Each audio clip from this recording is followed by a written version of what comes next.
17 de septiembre de 1925, 5:30 de la tarde. Una calle del centro de Ciudad de México que olía todavía a pólvora vieja de las fiestas patrias del día anterior, con la luz tibia de un septiembre que no acaba de despedirse del verano. En la calzada de San Antonio Abad, un autobús de madera pintada de azul y crema cruza una intersección con la torpeza de los vehículos de la época. Los cristales abiertos, el conductor silbando una canción que nadie recuerda hoy. Adentro va una muchacha de 18 años, con falda larga y trenzas, sentada al fondo junto a su novio, el muchacho más prometedor de su generación, el que iba a ser abogado, el que iba a ser todo. Va riéndose. Acaba de comprar un juguete de barro que apretaba contra el pecho con esa felicidad de las chicas, que todavía no saben que la felicidad puede romperse en 1000 pedazos en menos de 3 segundos. Y entonces aparece el tranvía. Viene de Xochimilco, recorriendo su línea de todos los días, con esa lentitud aparente que tienen las cosas que después de la tragedia siempre parecen haber venido despacio, aunque en realidad iban más rápido de lo que el cerebro humano puede procesar. El tranvía golpea el autobús de madera por el costado. El choque, según ella misma escribió años después con sus propias manos, fue extraño, sordo, lento, como si en lugar de un impacto normal hubiera sido una larga presión que doblaba el autobús desde adentro. Maltrató a todos, y a ella mucho más. El autobús se dobla como una caja de cartón. La madera cruje. Los pasajeros salen despedidos contra los cristales, contra las paredes, contra el techo. Y en algún lugar de ese caos, un pasamanos de metal arrancado de su lugar por la fuerza del impacto entra por la cadera izquierda de la muchacha y sale por su sexo. Le atraviesa el cuerpo de lado a lado. La columna vertebral se le fractura en 3 puntos distintos. La clavícula se le quiebra. 2 costillas se le rompen. La pelvis se le perfora. La pierna derecha, esa misma pierna que la poliomielitis había dejado más delgada cuando era niña, se le fractura en 11 lugares diferentes. El pie derecho queda aplastado, el hombro izquierdo se le sale de su sitio. Y entonces ocurre la imagen más extraña de todo el accidente. En el mismo autobús viajaba un hombre que llevaba a cuestas una bolsa con polvo de oro, ese polvo que los pintores de murales usaban en los acabados de los edificios públicos. La bolsa se rompió en el impacto y el polvo de oro cayó sobre el cuerpo desnudo de la muchacha, mezclado con su sangre, sobre la piel arrancada, sobre las heridas abiertas. Y según contaron los testigos que se acercaron entre los gritos de la calle, alguien señaló hacia ella con el dedo y dijo en voz alta, sin entender lo que estaba viendo: «Miren, una bailarina, miren, una bailarina». A esa muchacha tendida sobre el asfalto nadie la conocía esa tarde. El mundo del arte todavía no sabía cómo se llamaba. Pero llegó el día en que el planeta entero supo su nombre: Frida Kahlo. Y lo que viene en los próximos minutos es la historia de lo que le costó ser exactamente esa mujer. La mujer cuyo rostro hoy aparece en los billetes mexicanos de 500 pesos. La mujer que cuelga en las paredes del Louvre y del Pompidou y del Museum of Modern Art de Nueva York.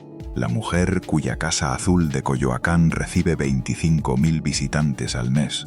La mujer que el mundo entero conoce. Mi gente, el mundo vio los cuadros. Nadie quiso ver el precio que le costaron. Esta historia no es la que aparece en los documentales bonitos con música de violín y colores brillantes. Esa versión ya existe 1000 veces, en 1000 canales, contada por 1000 voces que confunden la admiración con el conocimiento. Esta historia se hace una sola pregunta. Una pregunta que tienen que llevarse pegada al pecho hasta el final del video. ¿Cuánto le costó ser Frida Kahlo? Y ya les adelanto que la respuesta no es justa, no es bonita, no es de póster motivacional, pero es la única respuesta verdadera, y esa es la única que importa. En el próximo rato vamos a descubrir 4 cosas sobre Frida Kahlo que los libros de arte de su época no se atrevieron a poner por escrito. 4 cosas.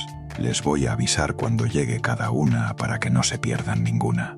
La primera, lo que ese accidente del tranvía le cobró durante el resto de su vida en operaciones, en corsés de yeso y de acero, en horas tendida en una cama mirando un techo blanco mientras el mundo seguía afuera. La segunda, la traición más brutal que una mujer puede sufrir. Una traición que vino de la persona más amada por Frida después de su padre. Una traición que ocurrió en su propia casa, en su propia cama, mientras ella estaba en el cuarto de al lado. La tercera, las condiciones humillantes que un hombre poderoso le impuso a Frida para volver a casarse con ella después del divorcio. Condiciones que muchas mujeres aceptarían hoy todavía, y que les van a doler porque las van a reconocer. Y la cuarta, lo que ese mismo hombre pidió desde la tumba que nunca le concedieron, la última traición póstuma, la justicia torcida que llegó tarde pero llegó. Antes de seguir, comadres, yo les pido una cosa. Si están escuchando esto, si llegaron hasta aquí, si sienten que esta historia las jala, déjenme un comentario contándome qué es lo primero que les viene a la cabeza cuando ven una foto de Frida Kahlo. Si fue una revista vieja en casa de su mamá, si fue una pintura que vieron de niñas y no entendieron, si fue una clase en la escuela. Cualquier cosa. Yo leo todos los comentarios. Para entender cómo llegamos hasta el polvo de oro sobre el cuerpo de Frida en aquella tarde de septiembre, hay que volver al principio. Hay que volver a la casa pintada de azul añil en Coyoacán, ese azul tan específico de México que tenía un nombre y una función, porque se decía que ese color ahuyentaba a los espíritus y marcaba la frontera entre lo de adentro y lo de afuera. Esa casa azul existe todavía. Hoy es museo. Hoy entran ahí turistas japoneses y mexicanas y francesas y americanas con la cámara del celular lista. Pero en 1907, cuando nació Magdalena Carmen Frida Kahlo Calderón, era simplemente la casa de una familia, una casa donde se hacía mole los domingos y se cantaban canciones a las niñas chiquitas y se rezaba el rosario porque la mamá, doña Matilde Calderón, era oaxaqueña y católica y no concebía la vida sin Dios. El papá era otra cosa. El papá era Guillermo Kahlo, un hombre que había llegado a México desde Alemania siendo todavía joven, huyendo de algo que nunca nombró del todo, con un acento que nunca terminó de perder, con esa precisión cuidadosa de quien aprendió el español de adulto y no podía darse el lujo de la aproximación. Era fotógrafo, no de retratos de familia, no de bodas, no de bautizos. Guillermo Kahlo fotografiaba edificios, iglesias coloniales, conventos, haciendas, monumentos. El presidente Porfirio Díaz lo había contratado para documentar el patrimonio arquitectónico de México y don Guillermo recorría el país con su cámara aparatosa, con sus placas de vidrio, con esa paciencia de los fotógrafos antiguos que tenían que esperar minutos enteros para captar una sola imagen. Y Guillermo Kahlo tenía un secreto que en aquella época no se hablaba en voz alta. Tenía epilepsia. Los ataques le llegaban sin aviso, en mitad de la calle, en mitad de la mesa, en mitad de una sesión fotográfica. Caía al suelo, convulsionaba, regresaba a sí mismo confundido y avergonzado. En el México de principios del siglo XX, un hombre con epilepsia era un hombre marcado. La sociedad lo veía con piedad y con miedo a partes iguales. Pero Guillermo Kahlo no lo escondía dentro de su propia casa. Y esa honestidad de su padre sobre la fragilidad del cuerpo, esa honestidad, mi gente, fue la primera lección que Frida aprendió antes de saber que la estaba aprendiendo. Frida fue la tercera de 4 hijas, Matilde y Adriana las mayores, Frida en medio, y Cristina, la más chiquita, la consentida, la que iba a hacerle pesar a Frida durante toda la vida la palabra hermana. Guarden ese nombre, comadres, Cristina Kahlo, porque vamos a volver a ella en un rato y lo que va a pasar les va a quitar el aliento. Cuando Frida tenía 6 años, le llegó la primera factura, la poliomielitis, la enfermedad que mataba niños en aquella época, la enfermedad para la que todavía no existía vacuna, la enfermedad que se llevaba por delante a unos y dejaba a otros marcados para siempre. A Frida la dejó marcada. Sobrevivió, pero la pierna derecha nunca se desarrolló igual que la izquierda. Quedó más delgada, quedó ligeramente más corta. La diferencia no era enorme, no le impedía caminar, no le impedía correr. Pero los niños notan, y los niños no son piadosos cuando notan. En la escuela le decían Frida la coja, le decían pata de palo, 2 palabras nada más, sin adorno, sin compasión, con esa crueldad sin imaginación que tienen los niños cuando deciden que algo distinto significa algo defectuoso. Y Frida aprendió desde muy temprano lo que significa que el mundo decida señalarla, lo que significa que su cuerpo, lo más suyo de todo lo suyo, se convierta en motivo de risa para personas a quienes ella no les ha hecho nada. A lo mejor ustedes también se acuerdan de eso, comadres. Si fueron a la escuela en los años 50 o 60, si crecieron en un pueblo o en un barrio donde todos se conocían, si fueron las chaparras o las gorditas, o las que tenían lentes o las que tenían acento, a lo mejor ustedes también se acuerdan de lo que es que te miren como algo que no salió del todo bien. Esa herida no cierra. La persona a quien señalaron por su cuerpo cuando tenía 6 años se lleva esa señal hasta el último día. Y Frida Kahlo la cargó toda la vida. Pero su padre, ese hombre que había llegado de Alemania con la maleta de los cuidadosos, ese hombre que había visto el mundo desde detrás de una cámara, hizo algo que ningún padre de aquella época hacía con sus hijas. La trató exactamente igual que si fuera su hijo varón. La llevaba con él a los museos, no de paseo, no a mirar cuadros bonitos, a aprenderlos. Le explicaba lo que veían.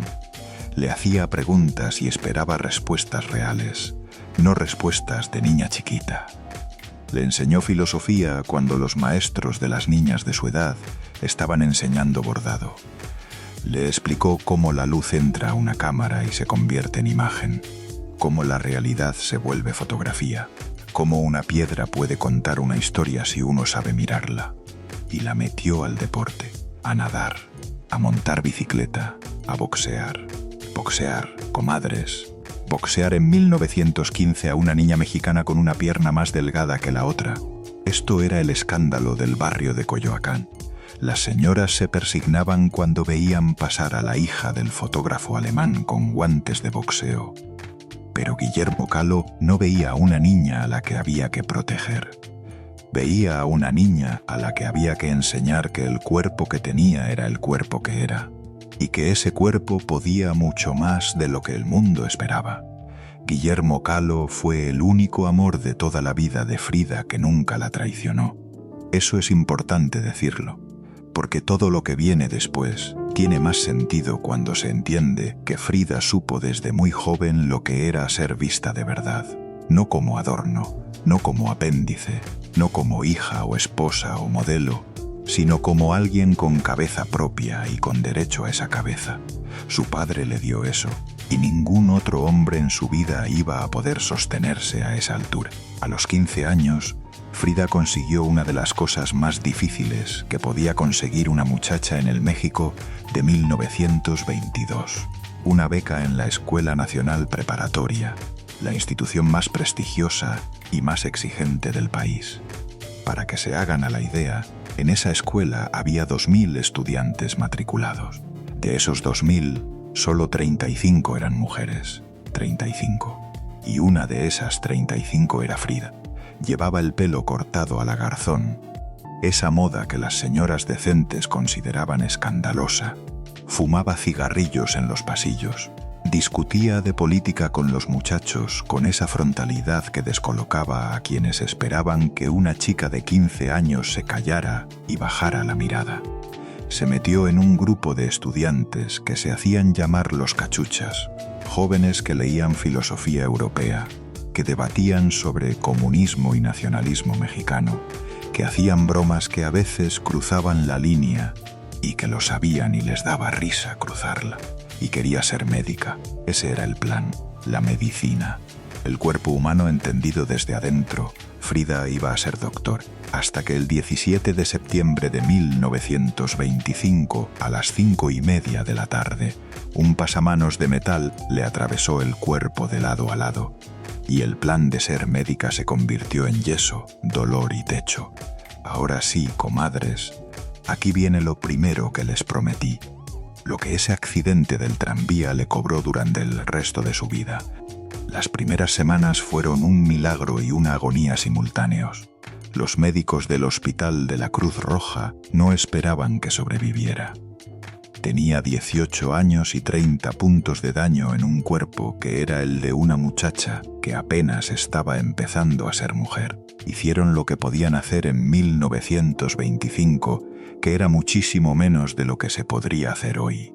Le pusieron yesos, le pusieron correas, la inmovilizaron por completo, y cuando consideraron que ya no podía morir más, la mandaron a su casa.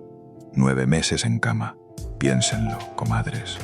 9 meses tendida boca arriba en esa cama, sin poder levantarse, sin poder sentarse, sin poder voltear el cuerpo a la izquierda o a la derecha, dependiendo de su madre y de sus hermanas para todo lo que requería estar en posición vertical, mirando el techo, mirando solamente el techo, mientras afuera de esa habitación el mundo seguía existiendo.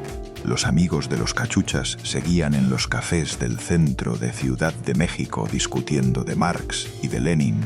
Su novio Alejandro Gómez Arias seguía estudiando para abogado. Las otras 34 mujeres de la preparatoria seguían en sus clases, y ella mirando el techo. Doña Matilde, su madre, no sabía qué hacer. Era una mujer práctica, religiosa, de las que cuando no podían hacer nada, rezaban, y cuando podían hacer algo, lo hacían sin preguntar. Rezó muchísimo en esos 9 meses, y también hizo algo que ninguna de las dos sabía que iba a cambiar la historia del arte del siglo XX. Le mandó instalar un espejo en el techo, un espejo de los que se ponen en el dosel de las camas para que quien está tendido boca arriba se vea sin esfuerzo, para que el techo deje de ser solo techo. Un espejo, una idea pequeña, casi humilde, sin pretensión artística de ningún tipo. Un gesto de madre que no sabe cómo ayudar de verdad y hace lo que puede con lo que tiene. Y Frida, que llevaba meses viendo nada más que un techo blanco, que tenía 18 años y el cuerpo cosido por dentro, agarró un pincel. Las pinturas eran de su padre, las que él usaba para colorear algunas de sus fotografías. Le pidió que se las prestara. También le pidió otra cosa. Le pidió que le construyera un caballete especial, uno que pudiera funcionar en posición horizontal, con el lienzo colgado encima de la persona acostada y no enfrente de la persona de pie. Y Guillermo Caló, el fotógrafo de las haciendas y los conventos, el hombre que llevaba a su hija a los museos desde los 6 años, el único amor que nunca la traicionó, agarró sus herramientas y le construyó ese caballete con sus propias manos. Frida empezó a pintarse a sí misma, porque era lo único que veía. El espejo en el techo le devolvía su rostro, y ella decidió que ese rostro era suficiente para empezar. Quédense con esa imagen, comadres. Una muchacha de 18 años a quien el mundo le había arrancado el plan de su vida entera en 3 segundos. Una muchacha que no podía caminar, que no podía sentarse, que no podía ir a la escuela, que no podía salir de esa habitación por sus propios medios. Agarra un pincel y empieza a pintarse a sí misma, porque es lo que tiene, porque el espejo del techo le devuelve su cara, y ella decide que esa cara merece ser pintada, que ese cuerpo roto, ese cuerpo enyesado, ese cuerpo defectuoso, sigue siendo suyo, y lo suyo se puede convertir en arte si una decide mirarlo de esa manera. Cuando por fin pudo ponerse de pie, 9 meses después, ya no era la misma muchacha. Se levantó con la espalda torcida, con dolor en cada movimiento, con un corsé de cuero que desde ese momento iba a ser parte permanente de su vida. Pero salió de esa habitación con un puñado de autorretratos bajo el brazo. Los autorretratos que había pintado mirándose en el espejo del techo, los primeros cuadros de una mujer que iba a redefinir lo que significaba pintarse a una misma. Y el cuerpo que había firmado la primera factura ese septiembre de 1925, no había hecho más que empezar a cobrar. Las operaciones fueron llegando una por una, con esa paciencia de las cosas que saben que tienen todo el tiempo del mundo. 3 en los siguientes 5 años, 5 en la década de los 30, más en los 40, más en los 50.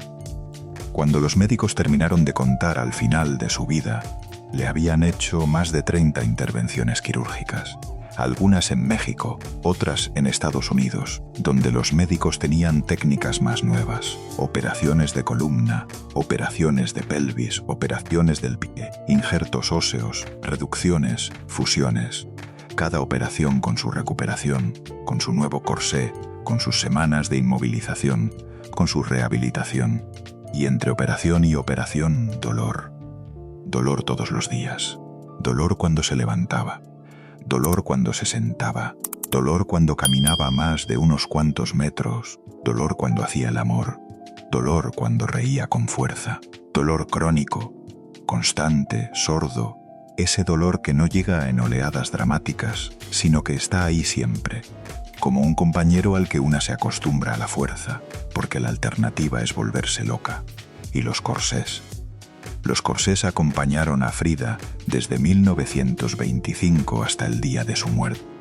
Primero los de yeso, esos pesados y sofocantes que le pusieron durante los 9 meses de recuperación. Después los de cuero, más manejables, hechos a la medida por un ortopedista de la Ciudad de México que se los confeccionaba con el cuero más resistente y se los abrochaba con correas atrás. Más tarde los de acero, en los años finales, cuando la columna ya no podía sostener su propio peso sin un esqueleto exterior. Se los ponía cada mañana con la ayuda de una enfermera. Los llevaba 16 horas al día. 16 horas con el torso encerrado en un armazón que era necesario para poder estar de pie, pero que al mismo tiempo le impedía exactamente la libertad de movimiento que una persona necesita para sentirse en su propio cuerpo. Se los quitaba por la noche con esa mezcla de alivio físico y humillación silenciosa que solo conocen las personas cuyo cuerpo depende de algo externo para existir en posición vertical. Hay uno en particular que está hoy en una vitrina del Museo Frida Kahlo en Coyoacán, iluminado desde abajo con luz tenue. Y la gente que visita ese museo se para a mirarlo mucho más tiempo del que se para a mirar cualquier otra cosa. Es un corsé de yeso, blanco, de los del periodo en que el cuerpo todavía estaba intentando reconstruirse. Y sobre esa superficie blanca, sobre el instrumento de su sujeción, sobre la cosa que la mantenía encerrada, Frida pintó. Pintó hoces y martillos porque creía en ciertas cosas con la misma convicción con que respiraba. Pintó flores tropicales con esos colores intensos que solo ella podía usar sin que parecieran excesivos. Pintó un feto. Pintó un caracol. Pintó una horquilla. Pintó el corsé como si el corsé fuera un lienzo. Convirtió la jaula en el instrumento de su expresión, al mismo tiempo que la jaula seguía siendo la jaula, sin contradicción. Las dos cosas eran ciertas a la vez. Y eso, comadres, eso es lo que significa que el artista siempre gana. Frida sufrió todo lo que está documentado, y con toda probabilidad también muchísimo más que solamente ella conoció. Pero hay una capacidad que tienen las grandes artistas y que muy pocas personas tienen. Agarran lo que les hacen y lo convierten en algo suyo de manera irrevocable. Para siempre. La enfermedad seguía siendo enfermedad. El corsé seguía siendo corsé, pero el corsé pintado, eso ya era completamente suyo. Y de nadie más. Nadie se lo podía quitar. ¿Cuánto le costó ser Frida Kahlo? Por el momento llevamos un cuerpo destrozado, 32 cirugías acumuladas, 3 décadas de dolor crónico, una vocación de médica truncada para siempre, y los corsés que se ponía cada mañana con ayuda, los corsés que se quitaba cada noche con esa humillación pequeña y diaria que nadie nombra en los libros de arte. Y todavía no llegamos a Diego. Cuando Frida estaba pintando esos primeros autorretratos en la cama, mirando el espejo del techo, había un hombre en Ciudad de México, cuya sola sombra cubría buena parte del arte mexicano. Diego Rivera, 42 años. Más de 130 kilos de presencia física que ocupaba el espacio de una habitación entera sin que tuviera que hacer nada. Comunista declarado, militante, sin la menor intención de suavizar sus posiciones políticas en ninguna conversación. Pintor de murales, famoso en México y famoso en Europa y famoso en los Estados Unidos. Sus murales cubrían las paredes de los edificios públicos más importantes del país, con esa paleta de rojos y amarillos y verdes que contaba la historia de México completa en una sola pared, con esa técnica del fresco que requería velocidad y seguridad simultáneas, porque la pintura se aplica mientras el yeso todavía está húmedo y no hay margen para dudar. Diego Rivera era también otras cosas. Era un hombre que se había acostado con prácticamente todas las mujeres que habían cruzado alguna vez la puerta de su taller, con modelos, con estudiantes, con actrices, con esposas de amigos. Todo el mundo lo sabía, nadie fingía que no lo sabía. En los pasillos de las galerías de Ciudad de México se aseguraba que ninguna mujer que quisiera entrar al círculo del arte escapaba del ojo de Diego. Y Diego no escondía nada. Diego había tenido 2 esposas antes, y a la segunda, Guadalupe Marín, todavía estaba casado con ella legalmente cuando Frida apareció en el andamio donde él estaba trabajando. Era 1928. Frida tenía 21 años. Llevaba un puñado de cuadros bajo el brazo y le pidió a Diego que bajara. Diego Rivera no era un hombre al que le pedían cosas. Diego Rivera era un hombre que decidía cuándo bajaba del andamio. Pero esta muchacha de 21 años con el corsé de cuero debajo de la ropa y los cuadros bajo el brazo, le habló desde abajo con esa frontalidad que tenía cuando sabía exactamente lo que estaba haciendo. Y Diego bajó. Frida le extendió los cuadros y le dijo mirándolo a los ojos: «No he venido a que me hagas un cumplido. He venido a que me digas si mis cuadros tienen algún valor. Porque si no lo tienen, prefiero saberlo ahora y dedicarme a otra cosa antes de perder más tiempo». Diego miró los cuadros, y los miró bien porque Diego, con todo lo que era, tenía buen ojo y lo sabía, y le dijo que eran extraordinarios. No era flirteo, o al menos no era solo flirteo. En esos cuadros había algo que el mundo del arte mexicano no había visto antes. Una mujer que se miraba a sí misma con la precisión de un cirujano y sin ninguna de las cortesías que la cultura de la época ponía entre una mujer y su propio cuerpo. Frida pintaba el cuerpo que tenía, no el cuerpo que el mundo le habría recomendado. Y eso, en 1928, en un mundo del arte dominado por hombres que pintaban mujeres como objetos decorativos o como símbolos, era algo que Diego Rivera reconoció de inmediato. Empezaron a verse. El noviazgo fue intenso y corto. Doña Matilde, la madre de Frida, la mujer práctica y religiosa de Oaxaca, describió el asunto sin rodeos al verlos juntos. «Es el matrimonio entre un elefante y una paloma», dijo, y era exactamente lo que parecía desde afuera. El 21 de agosto de 1929 se casaron. Una boda sencilla en el Palacio Municipal de Coyoacán, ante el alcalde, con los amigos cercanos y poco protocolo.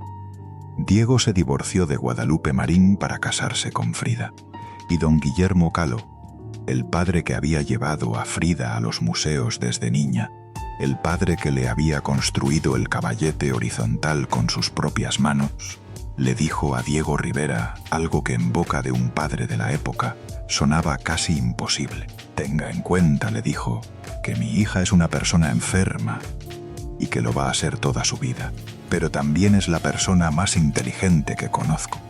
Los primeros años fueron los mejores años que tuvo ese matrimonio. Y eso ya dice mucho, porque ni siquiera los mejores años fueron fáciles».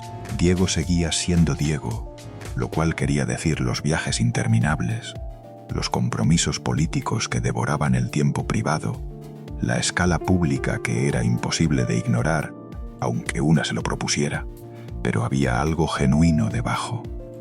Diego admiraba a Frida como artista, cosa que muy pocos hombres de su época podían hacer con sus parejas sin que les temblara el pulso. La presentaba a los críticos y a los coleccionistas, la animaba a seguir pintando, y en esos primeros viajes a San Francisco, a Detroit, a Nueva York, empezó a pasar algo que nadie había anticipado. El mundo empezó a verla a ella, no como la esposa de Rivera, como Frida Kahlo, la mujer mexicana que llevaba trajes de tehuana, los huipiles bordados de las mujeres del Istmo, las faldas largas que en México representaban la tradición matriarcal anterior a la conquista, la mujer que pintaba su propio cuerpo roto, con flores en el pelo y con la mirada de quien ha visto más de lo que la mayoría de la gente ve en toda una vida. Pero Diego era Diego, y las infidelidades empezaron pronto, no como sorpresa para nadie que lo conociera, mi gente. Era exactamente lo que había hecho en todos sus matrimonios anteriores y en todos los periodos entre matrimonios, y probablemente también durante los matrimonios. Modelos jóvenes que llegaban al taller a aprender y salían habiendo aprendido más de lo que esperaban. Estudiantes americanas, pintoras de talento que entraban al círculo de Rivera y aceptaban el precio que ese círculo cobraba. Frida lo sabía, no era tonta. No vivía en un universo paralelo donde la reputación de su marido era distinta de la que era.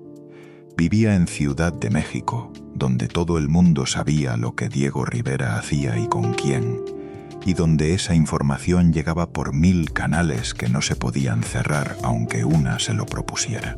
Y eligió quedarse, porque lo amaba con esa clase de amor que no escucha argumentos razonables por muy razonables que sean. Quedó embarazada 3 veces, y las 3 veces el cuerpo, ese cuerpo que ya llevaba la firma del pasamanos de metal en cada cicatriz, se negó a sostener un embarazo a término. La primera vez fue en 1930, la segunda en 1932 en Detroit, donde Frida sufrió una hemorragia que casi le cuesta la vida, y de la cual nació, paradójicamente, uno de los cuadros más devastadores de toda su carrera, el Hospital Henry Ford, en el que se pintó a sí misma tendida en la cama del hospital con 6 cordones rojos que la unían a un feto perdido, a una flor, a una pelvis fracturada, a un caracol que era la imagen del aborto lento. La tercera vez fue en 1934, y esa vez, además, le tuvieron que amputar 2 dedos del pie derecho. Frida supo entonces, en una sola tarde, que no iba a ser madre nunca y que el cuerpo seguía cobrando facturas que ella no había firmado. Y entonces llegó 1934, el año que rompió todo lo que se podía romper. Frida y Diego se habían instalado en San Ángel, en 2 casas gemelas diseñadas por el arquitecto Juan O'Gorman, 2 cubos modernos pintados de azul y de rojo, unidos por un puente que iba de la terraza de él a la terraza de ella. La idea era hermosa sobre el papel. Cada uno tenía su espacio. Cada uno podía trabajar en privado y cruzar el puente cuando quisiera estar con el otro. Era la arquitectura de una pareja moderna, de 2 artistas que se admiraban mutuamente y se respetaban mutuamente. Y debajo de esa arquitectura, mientras Frida se recuperaba de la operación de los dedos del pie en su casa azul, mientras estaba acostada en su cama tomando los medicamentos que los médicos le habían recetado, mientras pintaba poco porque el dolor no la dejaba, en la casa de al lado, cruzando el puente, dentro del taller de Diego, estaba pasando algo que iba a cambiarlo todo. Aquí viene lo segundo que les prometí, comadres. Y este es el momento del video donde si están en el carro, mejor estacionen. Si están en la cocina, mejor siéntense, porque lo que viene es la traición más brutal que una mujer mexicana ha sufrido en la historia de este país. Y la hizo el hombre al que ella más amaba con la mujer a la que ella más quería. Cristina Kahlo, la hermana menor, la Benjamina, la que tenía 1 año menos que Frida, la que había sido su confidente desde niña, la que había compartido habitación con ella en la Casa Azul de Coyoacán, la que había sido su modelo en sus primeros cuadros, la que se había casado con un hombre que la había abandonado al poco tiempo de tener al segundo hijo dejándola sola con 2 criaturas y sin un peso. Cristina necesitaba dinero. Frida quería ayudarla. Y aquí, comadres, atención, aquí es donde la historia se parte en 2. Frida fue la que lo propuso. Frida fue la que le dijo a Diego: «Oye, mi hermana necesita un trabajo, contrátala como modelo y como asistenta en el taller. Así nos ayudamos todos». Diego dijo que sí. Cristina empezó a posar para Diego. Posó vestida. Posó para el mural llamado El conocimiento y la pureza que Diego estaba pintando en la antigua Secretaría de Salubridad. Posó para otros estudios. Y en algún momento, mientras posaba, dejó de posar vestida. Diego empezó a pintarla desnuda. La pintó como símbolo de la pureza femenina. Una mujer joven sin ropa con flores que representaban la fertilidad. Con esa ironía cruel arte que convierte en alegoría lo que en la vida real es deseo. Lo que pasó después no se supo de inmediato. Los pasillos de San Ángel hablan desde hace 90 años de la tarde en que Frida cruzó el puente y abrió la puerta del taller de Diego. Algunas versiones dicen que los encontró en la cama. Otras dicen que se enteró por una amiga. Otras dicen que lo supo porque algún detalle, alguna ropa, algún gesto, algún cuaderno olvidado se lo gritó a la cara sin necesidad de ver nada. Las más lenguas de la farándula mexicana se han contradicho durante décadas en los detalles. Pero hay una cosa que ningún biógrafo de Frida discute. En algún momento de 1934, Frida Kahlo supo que su marido se estaba acostando con su hermana y se rompió, se cortó el pelo. Ese pelo largo y negro que Diego adoraba, que aparecía en todos los retratos de aquellos primeros años, que era parte de su firma visual. Ese pelo lo agarró con unas tijeras y lo cortó hasta el cuero cabelludo. Pintó después un autorretrato con el pelo corto, sentada en una silla amarilla, vestida con un traje masculino que parecía robado del armario de Diego, rodeada del pelo cortado tirado en el suelo como si fueran serpientes muertas. Y arriba del cuadro escribió un fragmento de una canción mexicana: «Mira que si te quise fue por el pelo, ahora que estás pelona, ya no te quiero». Era una declaración de guerra. Era un mensaje directo al hombre que la había traicionado.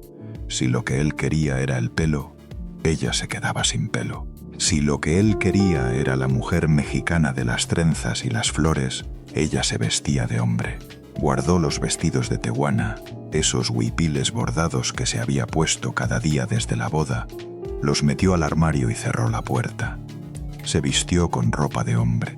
Se mudó a un departamento moderno en la avenida Insurgentes, lejos de la casa con el puente, lejos del taller de Diego, lejos de la Casa Azul de Coyoacán, donde Cristina seguía existiendo como si nada hubiera pasado.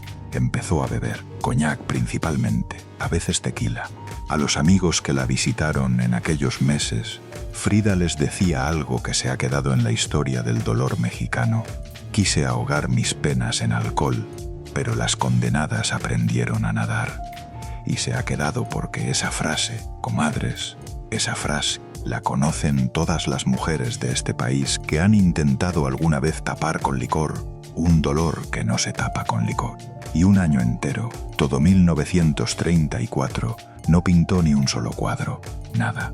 La pintora que se había salvado del techo blanco a los 18 años pintando, la pintora cuya identidad entera era ese pincel que su padre le había puesto en la mano, no pudo agarrar un pincel durante un año. Cuando por fin volvió a pintar, en 1935, lo primero que salió fue un cuadro que la gente que lo ve por primera vez no olvida nunca. Se llama Unos cuantos piquetitos, y la historia de ese título es tan brutal como el cuadro mismo. Frida había estado leyendo el periódico durante esos meses oscuros, y un día encontró una nota. Un hombre borracho había asesinado a su mujer en una cama. Le había dado 20 puñaladas, 20. Cuando la policía lo detuvo y los periodistas lo entrevistaron antes del juicio, el hombre respondió con una frase que reflejaba con precisión lo que pensaba de la vida de esa mujer. «Pero si solo le di unos cuantos piquetitos». Esa frase, esas palabras, 20 puñaladas reducidas a unos cuantos piquetitos. Como si la mujer que él había matado no valiera ni el reconocimiento de su propia muerte. Frida agarró esa frase y la convirtió en el título del cuadro más honesto que pintó en toda su vida. Una mujer desnuda tendida sobre una cama, cubierta de heridas, sangre por todas partes, la cama empapada, el piso manchado, las paredes salpicadas, y el asesino de pie junto al cuerpo, con el cuchillo todavía en la mano, con el sombrero puesto, con esa expresión específica de los hombres que hacen daño y no entienden por qué habría de importarle a alguien, mirando al espectador, sonriendo, limpiándose la sangre de las manos con un pañuelo, y el detalle que parte el corazón. Frida pintó incluso el marco del cuadro de sangre, no nada más el lienzo, el marco también. La sangre se desbordaba del arte, no cabía dentro de los límites de lo que se puede encuadrar. El dolor tenía que salirse hacia afuera porque adentro ya no había espacio. ¿De qué hablaba realmente ese cuadro? Frida nunca lo dijo en voz alta. Nunca dio una entrevista explicando que ese cuadro era el grito que no había podido sacarle a Diego ni a Cristina, pero los críticos de arte que han estudiado su obra durante décadas, los historiadores que han recorrido sus diarios y sus cartas, los que han trazado la línea entre lo que pasó en 1934 y lo que apareció en el lienzo en 1935, todos llegan a la misma conclusión. Esa mujer apuñalada 20 veces en una cama era Frida. Ese asesino que limpiaba la sangre con cara de inocencia era Diego. Y los unos cuantos piquetitos eran exactamente lo que Diego Rivera pensaba de lo que le había hecho a su mujer con su propia hermana, dentro de su propia casa, mientras ella se recuperaba de la operación que le había dejado el pie con 2 dedos menos.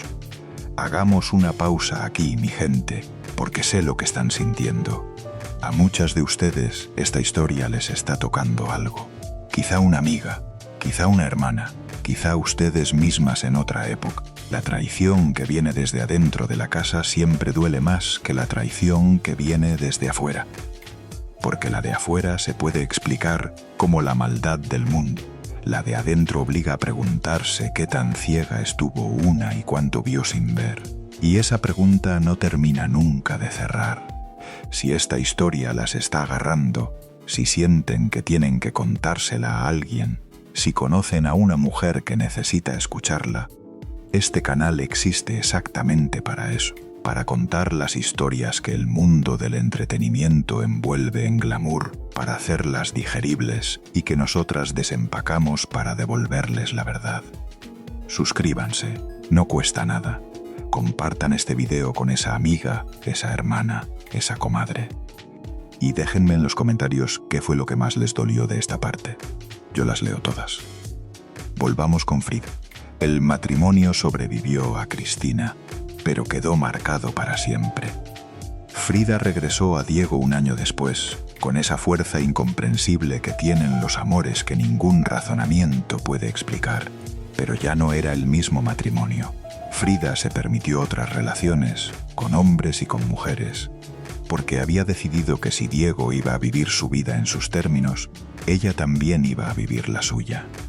Tuvo un romance breve con León Trotsky en 1937, mientras el revolucionario ruso vivía refugiado en la Casa Azul de Coyoacán huyendo de Stalin. Tuvo un romance con el fotógrafo Nicolás Muray, con quien intercambió cartas que todavía hoy se leen como literatura amorosa de primer nivel. Tuvo otros amores, otros encuentros, otras complicidades, y Diego se ponía celoso. Diego, el hombre que había tenido relaciones con la mitad de las mujeres del círculo artístico de Ciudad de México, se ponía celoso cuando Frida hacía exactamente lo mismo. Era el código del macho mexicano del siglo XX. Lo que el hombre hace es naturaleza, lo que la mujer hace es traición. Y ese código, comadres, ese código lo siguen escribiendo todavía hoy en casas que ustedes y yo conocemos. En 1938 llegó a México el francés André Breton, el papa del surrealismo europeo, el hombre que había escrito los manifiestos del movimiento surrealista en París, el que tenía la llave del reconocimiento internacional para cualquier artista que quisiera entrar a las galerías de Europa. Breton vio el trabajo de Frida y se quedó pasmado. Dijo que sus cuadros eran como una cinta alrededor de una bomba. Le organizó una exposición en la Galería Julien Levy de Nueva York. Después le organizó otra en París. Quería incorporar a Frida al movimiento surrealista. Quería ponerle la etiqueta que él controlaba desde Europa. Y Frida le dijo que no. Lo dijo con calma, sin hostilidad, pero con la claridad de quien sabe exactamente lo que hace. Le dijo a Breton, y se lo dijo después al mundo entero, la frase más importante que pronunció en toda su vida, más importante que cualquier cosa que pintó. Pensaron que yo era surrealista, pero no lo era. Nunca pinté mis sueños, pinté mi propia realidad. Esa frase es un muro. Frida le dijo al movimiento más influyente del arte occidental de su época que ella no pintaba desde el inconsciente, que no pintaba desde Freud, que no pintaba desde ninguna teoría que ellos hubieran escrito en sus manifiestos europeos. Ella pintaba desde el cuerpo, desde la columna fracturada en 3 puntos, desde los corsés que se ponía cada mañana, desde el pasamanos de metal que la había atravesado a los 18 años, desde el amor que la había traicionado con su propia hermana y que ella había elegido de todas formas. Eso era su realidad, no sueño, realidad. Y ningún manifiesto europeo iba a contenerla dentro de sus categorías. Más tarde, en una carta privada de 1952, Frida fue todavía más directa. Escribió: «Odio el surrealismo. Me parece una manifestación decadente del arte burgués. Déjenlo asentar un momento, comadres». Una mujer mexicana, con un cuerpo destrozado por la realidad más cruda que se pueda imaginar, le dijo al movimiento de arte más prestigioso del mundo europeo que era una manifestación decadente del arte burgués. Eso en 1952 lo decían pocos hombres y casi ninguna mujer. Lo dijo Frida, pero el matrimonio con Diego no aguantó. En noviembre de 1939, después de 10 años de matrimonio, después de las infidelidades innumerables, después de la traición con Cristina, después de los abortos y las operaciones y las peleas que tuvieron que haber sido espectaculares, porque los dos eran personas que cuando sentían algo lo sentían sin filtro, se divorciaron. Frida se quedó sola en Ciudad de México, bebía más. Pintaba con esa intensidad clínica que los amigos cercanos describían como compulsiva, como si el pincel fuera lo único que la mantenía del lado de los vivos. Pintó las 2 Fridas, ese autorretrato doble en el que se pintó 2 veces, una vestida con el traje europeo de su padre y otra con el traje de tehuana de su madre, 2 versiones de sí misma sentadas en un banco con los corazones expuestos, conectados por un solo tubo de sangre que goteaba sobre el vestido blanco hasta llegar al suelo. Y entonces ocurrió el evento que cambió otra vez todo. En agosto de 1940, un militante español llamado Ramón Mercader entró a la casa de León Trotsky en Coyoacán y le clavó un piolet en la cabeza. El mundo entero supo de inmediato, y la policía mexicana, sabiendo que Frida había tenido un romance con Trotsky años antes, sabiendo que el asesino había estado en la Casa Azul cenando con ella semanas antes, la detuvo. La interrogaron durante días. La presionaron. La trataron como sospechosa de complicidad en el asesinato político más sonado de la década. Frida salió libre porque no tenía nada que ver, pero salió hecha pedazos. El cuerpo, que ya cargaba con todo lo que cargaba, no aguantó más. Diego, que estaba en San Francisco pintando un mural y manteniendo en paralelo 2 relaciones con otras mujeres, recibió noticias de México y llamó por teléfono. Ahora sí, comadres, aquí viene lo tercero que les prometí. Lo que ese hombre le impuso a Frida para volver a casarse con ella. Pongan atención, porque esto es lo que va a doler. Diego le pidió a Frida que volviera con él. Le dijo que la quería de regreso, que la salud de ella necesitaba estabilidad, que un médico amigo de ambos en San Francisco, el doctor Leo Eloesser, podría atenderla mejor que cualquier médico mexicano. Frida tomó un avión y se fue. Llegó a San Francisco enferma, débil, con el cuerpo en un estado peor del que había estado nunca. El doctor Eloesser la examinó y le dijo dos cosas. Le dijo que físicamente se podía recuperar. Y le dijo también, como amigo de la pareja, algo que pocos médicos se atreven a decir. Le dijo, Diego te quiere mucho, y tú a él. Pero Diego tiene dos grandes amores aparte de ti, la pintura y las mujeres en general. Nunca ha sido monógamo y nunca lo va a ser. Reflexiona, Frida. ¿Qué es lo que quieres hacer? Frida reflexionó y eligió volver con Diego. Pero esta vez puso ella las condiciones. Y aquí, comadres, aquí es donde se ve quién era Frida Kahlo cuando le tocaba poner el precio. Condición 1. Ella se iba a sostener económicamente por su cuenta, con la venta de sus propios cuadros. No iba a depender de Diego para nada en el plano del dinero. Condición 2. Diego iba a pagar solamente la mitad de los gastos comunes de la casa. La otra mitad la iba a pagar ella. Iban a ser dos personas adultas con responsabilidades equivalentes. Condición 3, y esta es la que duele de verdad. No iba a haber relaciones sexuales entre ellos. 0, nunca más. Frida se lo explicó a Diego con una frase que se ha quedado en la historia del amor mexicano. Al imaginarme a todas tus otras mujeres, se produce una barrera psicológica que no puedo superar. Diego aceptó las 3 condiciones, y el 8 de diciembre de 1940, el día en que Diego cumplía 54 años, se casaron de nuevo en una corte municipal de San Francisco que abrieron especialmente un domingo para ellos. Una boda sin invitados, sin banquete, sin celebración. Diego firmó, Frida firmó y volvieron juntos a México. Quédense un momento con esto, comadres. Quédense un momento con lo que significa para una mujer aceptar volver a vivir con su marido bajo esas condiciones. Frida no era una jovencita ingenua de 18 años. Era una mujer de 33 años, una artista reconocida internacionalmente, una mujer que había salido en periódicos de Nueva York y de París. Una mujer que sabía perfectamente lo que estaba firmando, y firmó de todas formas pagar la mitad de los gastos, sin sexo, y a cambio tener a Diego cerca. Esa fue la ecuación. Eso fue lo que decidió que valía la pena. Y aquí, mis comadres, quiero que me escuchen con atención, porque seguramente en su propia vida, en la vida de sus madres, en la vida de sus hermanas, en la vida de alguna amiga, han visto a una mujer aceptar condiciones parecidas. Quedarse con un hombre que la ha traicionado 1000 veces porque la alternativa de estar sola pesa más que el dolor de estar acompañada por quien una sabe que no la merece. Renunciar a partes de una misma para conservar lo que queda. Pagar de su propio bolsillo lo que el marido se gasta en las otras. Quedarse en una recámara sola sabiendo que el hombre con quien se casó nunca va a volver a esa cama.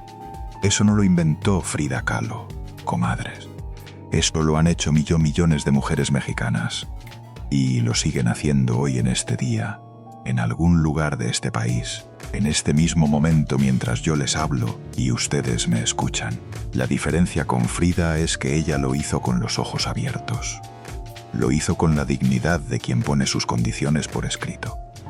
Lo hizo sabiendo que estaba pagando un precio, y siguió pintando, mientras pagaba la mitad de los gastos comunes con la venta de sus cuadros, mientras dormía sola, mientras veía a Diego salir con otras y volver con otras, ella seguía pintando. Y cada cuadro que pintó en esos 14 años fue un cuadro más para el futuro que el mundo todavía no sabía que iba a venir. ¿Cuánto le costó ser Frida Kahlo? Por el momento llevamos un cuerpo destrozado a los 18 años. Más de 30 operaciones acumuladas, 3 décadas de dolor crónico, una vocación de médica truncada, 3 abortos, 2 dedos del pie amputados, una traición con su propia hermana, un divorcio, una detención policial por el asesinato de Trotsky, y un rematrimonio con condiciones que cualquier mujer de hoy reconocería como humillantes y que ella aceptó porque la alternativa, vivir sin Diego, era peor. Y todavía no llegamos al final. Todavía falta lo que el cuerpo iba a hacer en 1953 y lo que Diego le iba a hacer desde la tumba 2 años después. El cuerpo, que había firmado la primera factura en septiembre de 1925, llevaba ya casi 30 años cobrando intereses. Los corsés se habían vuelto cada vez más rígidos, más constrictivos, más quirúrgicos. La columna ya no sostenía su propio peso sin un esqueleto exterior de acero. Los analgésicos que tomaba para dormir habían ido aumentando en dosis y en frecuencia, hasta llegar a niveles que preocupaban a los médicos. La morfina entró a su vida en algún punto de los años 50 y nunca se fue. Pintaba todavía. Cada mañana se ponía el corsé con la ayuda de Cristina. Sí, Cristina, la misma hermana de 1934, porque al final del día las hermanas son hermanas y el tiempo perdona algunas cosas aunque no todas. Cristina se había convertido en la enfermera y la asistente de Frida en los últimos años, y eso, según las biografías más rigurosas, era la única manera que Cristina había encontrado de pagar la deuda que tenía con su hermana mayor. Frida la perdonó a Cristina, hasta donde se puede perdonar algo así. Frida nunca perdonó a Diego del todo. Pintaba 16 horas al día, sentada con el corsé puesto, con el caballete inclinado para que pudiera trabajar, sin tener que mover demasiado la columna. Cuando el dolor era demasiado grande, pintaba acostada. Cuando ni acostada podía, dibujaba en el diario que había empezado a escribir a los 35 años. Ese cuaderno lleno de letras temblorosas y dibujos hechos directamente con los dedos, cuando los pinceles ponían demasiada distancia entre los dedos y el papel. En 1949, Diego se enamoró de María Félix. María Félix, la doña, la actriz más bella de México, la mujer cuyos ojos verdes se proyectaban en pantalla gigante en todos los cines del país. Diego se enamoró perdidamente. Le pidió a Frida que se divorciara para él poder casarse con María. María Félix dijo que no a Diego, pero siguió siendo amiga de Frida. Frida le pintó un retrato a María Félix, sabiendo perfectamente lo que estaba pasando. Y María nunca aceptó ese retrato y nunca lo copió, porque hasta la doña, con todo su poder, entendía que había líneas que ni ella se atrevía a cruzar. En 1953 llegó algo que Frida había soñado durante toda su vida: su primera exposición individual en México. La fotógrafa Lola Álvarez Bravo, una amiga cercana de Frida, había organizado la muestra en la Galería de Arte Contemporáneo de la Ciudad de México. Era la primera vez que una galería mexicana le dedicaba una exposición solo a ella, sin compartirla con Diego, sin compartirla con los demás muralistas, ella sola. Pero el cuerpo había decidido que esa exposición no la iba a ver de pie. Los médicos le prohibieron asistir.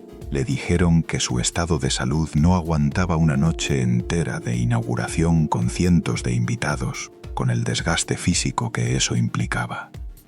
Le dijeron que mandara a alguien en su nombre. Frida escuchó a los médicos con esa atención cortés que ponía cuando le iban a dar una indicación que no pensaba seguir.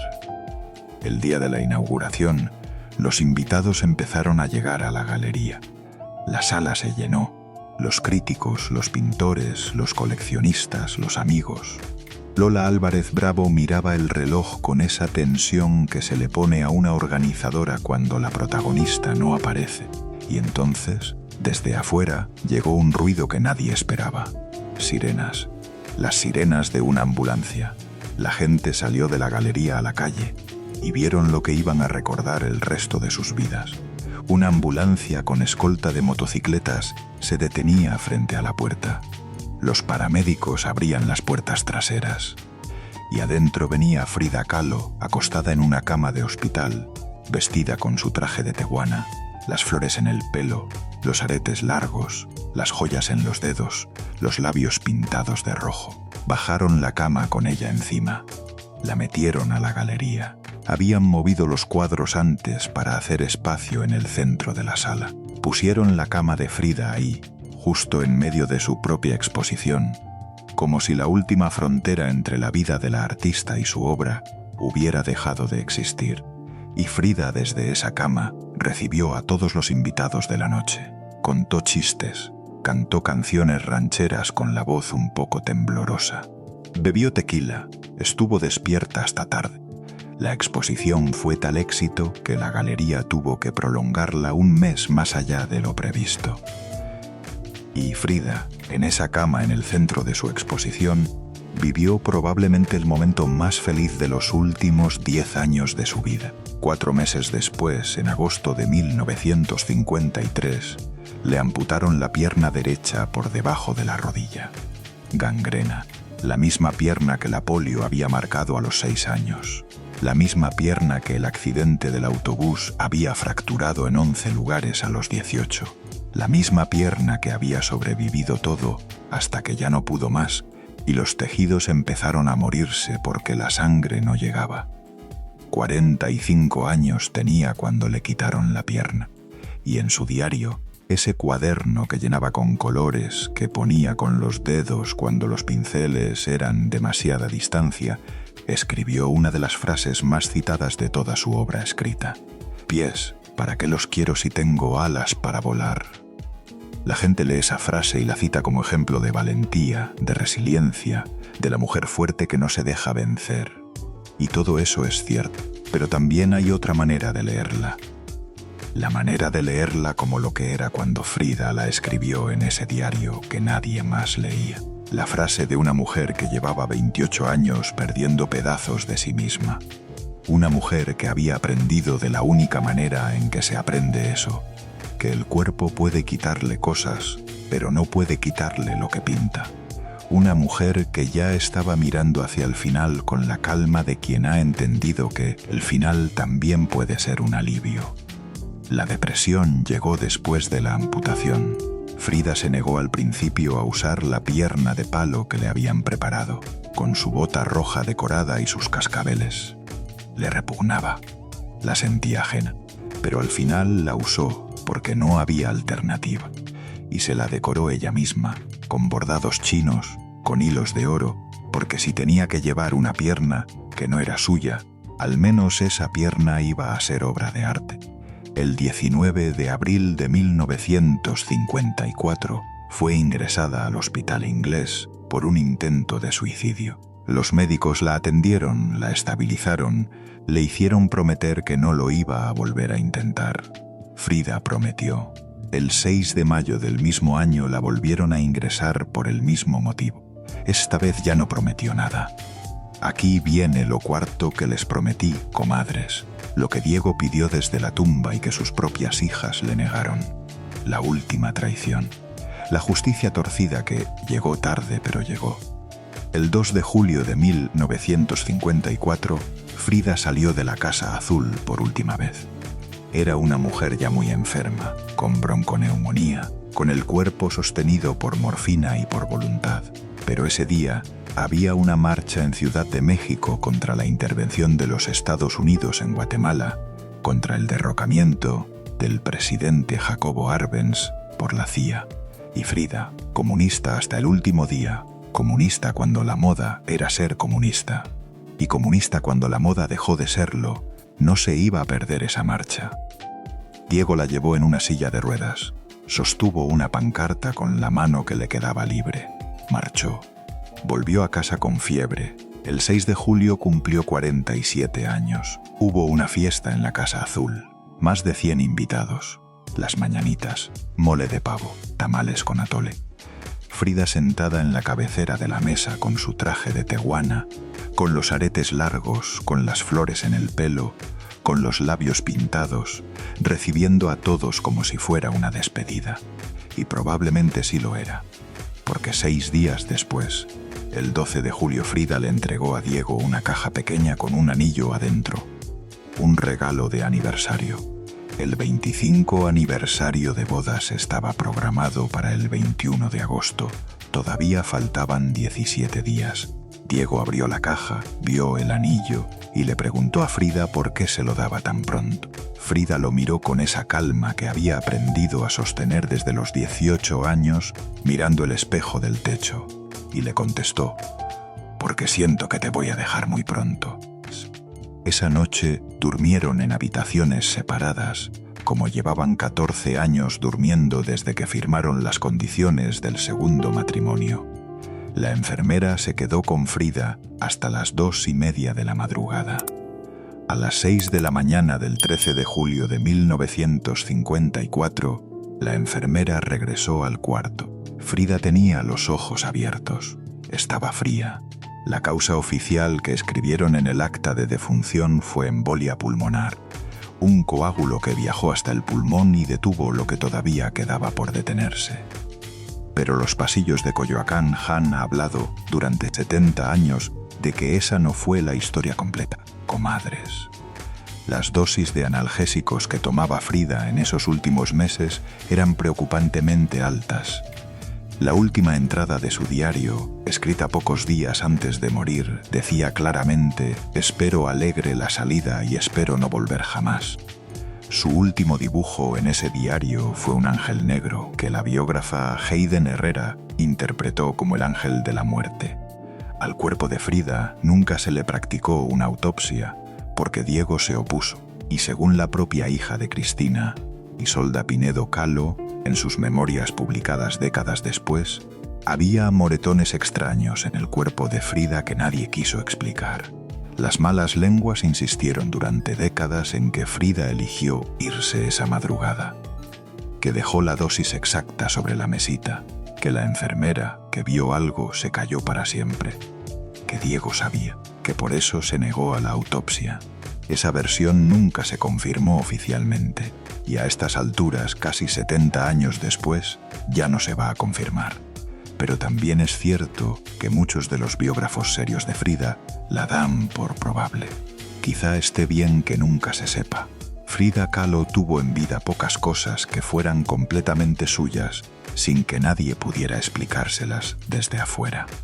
Quizá tiene derecho a que ese último momento sea uno de ellos. El velatorio fue en el Palacio de Bellas Artes. Le rindieron honores los pintores más importantes del país: David Alfaro Siqueiros, Juan O'Gorman Carlos Pellicer, el expresidente Lázaro Cárdenas.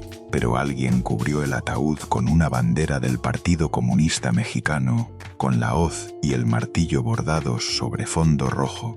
Y eso, comadres, en 1954, en un Instituto Nacional de Bellas Artes.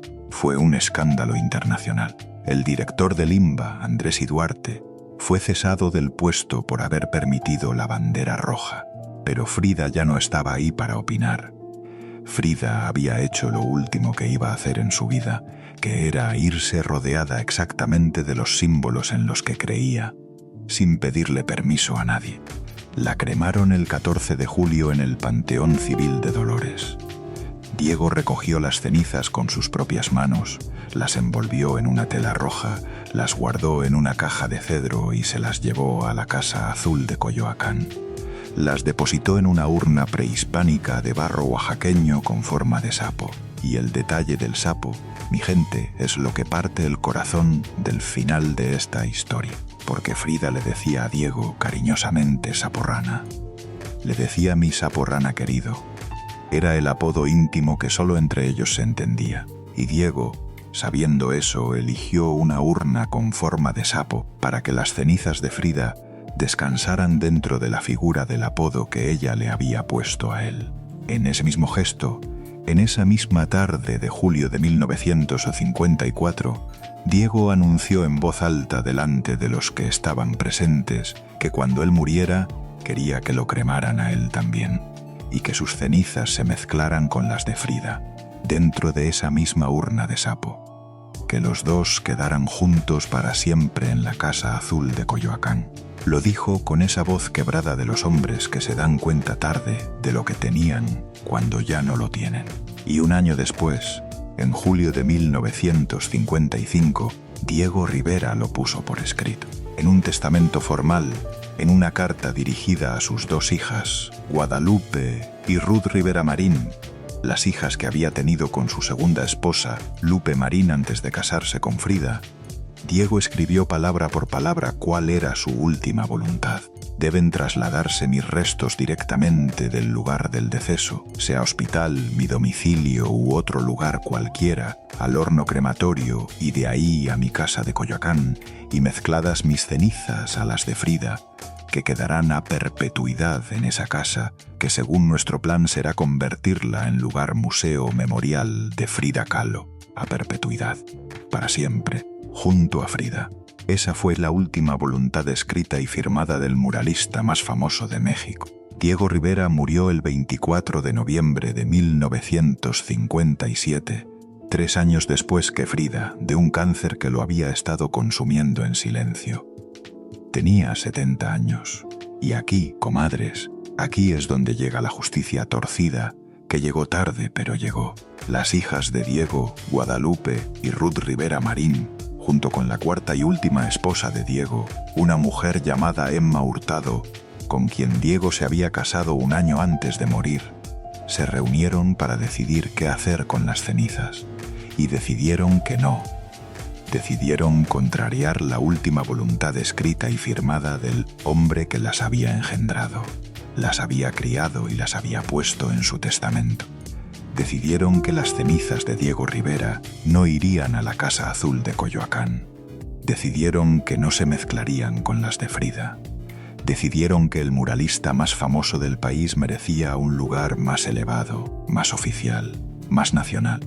Lo enterraron en la rotonda de las personas ilustres del Panteón Civil de Dolores, junto a presidentes, militares y otros artistas e intelectuales. Otra versión dice que la idea no fue de las hijas, sino del presidente Adolfo Ruiz Cortines, quien consideraba que Diego merecía ese reconocimiento nacional como gloria mexicana. Probablemente las dos versiones tengan algo de cierto. Probablemente las hijas estuvieron de acuerdo, porque les venía bien que el padre quedara como gloria nacional y no como el marido de Frida. Probablemente Emma Hurtado, la cuarta esposa que duró tan poco que casi nadie la recuerda, tampoco quería que su marido recién muerto quedara para la eternidad pegado a las cenizas de la mujer anterior. Pero lo que importa, lo que es seguro, lo que está documentado en los archivos del Panteón Civil de Dolores, es que la última voluntad de Diego Rivera fue contrariada por las personas que él mismo había designado para cumplirla. Diego Rivera, el hombre que durante 25 años nunca supo cumplir lo que Frida necesitaba de él. El hombre que la traicionó con su hermana en 1934. El hombre que le impuso condiciones humillantes para volver a casarse con ella en 1940. El hombre que se enamoró de María Félix mientras Frida se moría poco a poco de su cuerpo roto. Ese hombre, al final, tampoco logró tener lo que pidió desde la muerte. Sus hijas le dijeron que no. Sus hijas, la sangre de su sangre, le aplicaron a Diego exactamente la lección que Diego nunca aprendió a aplicarse en vida. Que cuando una persona pide algo grande, otra persona tiene el derecho de decirle que no. Y ahí, en una rotonda de hombres ilustres rodeada de presidentes muertos y de militares muertos y de muralistas muertos, descansa hoy Diego Rivera, a varios kilómetros de la Casa Azul de Coyoacán, lejos de la urna de sapo, lejos de Frida.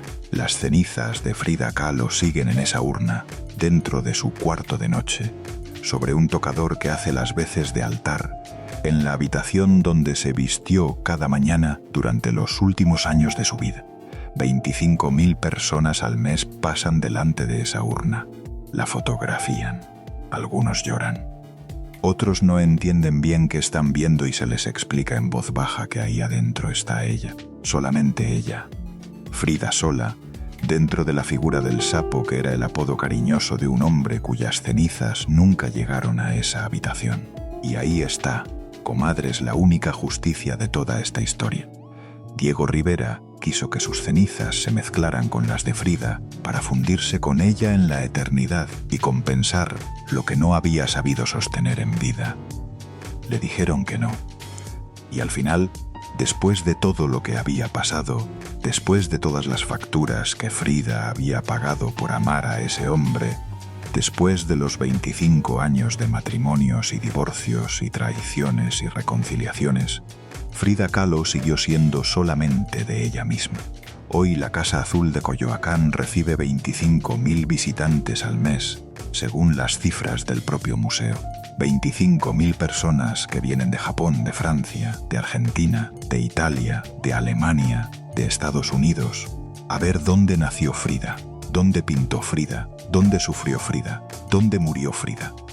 La casa de Diego Rivera en San Ángel, esa casa con el puente de la traición de 1934, también es museo. Casi nadie va. En los billetes mexicanos de 500 pesos está el rostro de Frida Kahlo, con las cejas juntas que la moda de la época habría depilado, con el pelo recogido con flores, con esa mirada que no pide permiso para existir ni espera que nadie le conceda el permiso. Ese rostro en el bolsillo de cada mexicano, cada día, en cada transacción que ocurre en este país.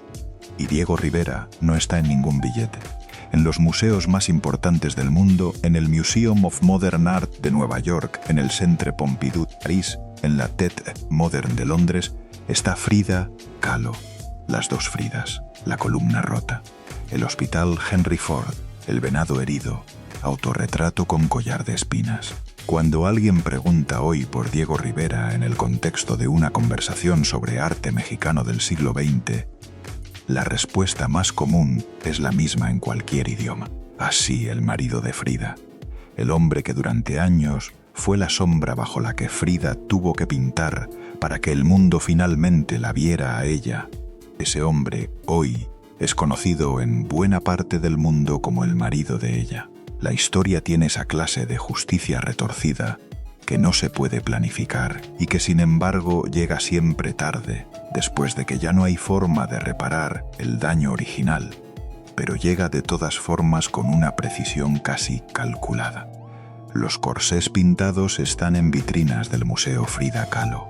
Son considerados obras de arte en el sentido más estricto del término.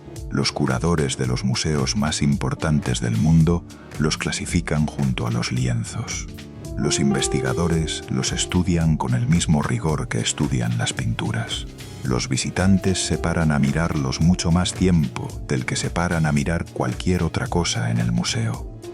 Los instrumentos de su sujeción convertidos en obras maestras. La jaula transformada en el gesto más libre de toda su vida. ¿Cuánto le costó ser Frida Kahlo? Lleguemos al precio final, comadres. 32 operaciones quirúrgicas, una pierna amputada por debajo de la rodilla, 3 décadas de dolor crónico que ningún corsé pudo detener, 3 embarazos perdidos, 2 dedos del pie amputados. Una vocación de médica truncada para siempre a los 18 años. Un hombre que la amaba con todo lo que tenía, y todo lo que tenía nunca fue suficiente para ser el hombre que ella merecía. Una hermana que la traicionó cuando Frida le había abierto la puerta de su propia casa con buena intención. Un movimiento artístico europeo que intentó reducirla a una etiqueta que no le pertenecía. Una época que durante décadas la quiso conocer solamente como la esposa de Rivera. Y una vida entera gastada en construir un lenguaje propio en lienzos, en corsés pintados, en diarios llenos de colores puestos directamente con los dedos sobre el papel, para decir lo que ningún otro idioma podía decir. Ella nunca tuvo la opción de elegir si pagar ese precio o no. El accidente no se eligió. La poliomielitis no se eligió. Diego Rivera tomó sus decisiones y ella vivió en el interior de las consecuencias de decisiones que no había tomado. Cristina hizo lo que hizo y Frida tuvo que aprender a vivir con un dolor que no había firmado. La pregunta de si valió la pena no tiene una respuesta. La respuesta es que ella nunca tuvo la opción de elegir si pagarlo o no. Y eso es lo que importa entender cuando se mira un corsé pintado en una vitrina, o un cuadro en la pared de un museo, o un billete de 500 pesos con ese rostro que mira sin pedir permiso. Lo que se ve no es solamente arte, es el precio exacto de haberlo creado. centavo por centavo, operación por operación, traición por traición. Diego Rivera quiso que sus cenizas se mezclaran con las de Frida. Le dijeron que no. Y eso, en cierto modo, es la única justicia poética de toda esta historia. Al final, Frida Kahlo siguió siendo solamente de ella misma. 17 de septiembre de 1925, 5:30 de la tarde. Una calle del centro de Ciudad de México. Un autobús de madera. Un tranvía de Xochimilco. Una muchacha de 18 años con falda larga y un juguete de barro apretado contra el pecho. Y un pasamanos de metal. Y el polvo de oro de un pintor de murales que cae sobre el cuerpo desnudo, mezclado con la sangre, sobre la piel arrancada, sobre las heridas abiertas. Y alguien que señala desde la acera y dice en voz alta, sin entender lo que está viendo: miren, una bailarina, miren, una bailarina. A esa muchacha tendida sobre el asfalto nadie la conocía esa tarde, pero el mundo iba a conocerla. Se llamaba Frida Kahlo. Y ahora ya saben lo que le costó. Mi gente, si llegaron hasta el final de este video, ya saben por qué existe este canal. No estamos aquí para repetir lo que ya saben. No estamos aquí para poner música bonita sobre fotos viejas. Estamos aquí para devolverle la verdad a las historias que el mundo se quedó. Si este video las conmovió, déjenme en los comentarios qué es lo que más les dolió de la historia de Frida. Si conocen a una amiga, una hermana, una madre,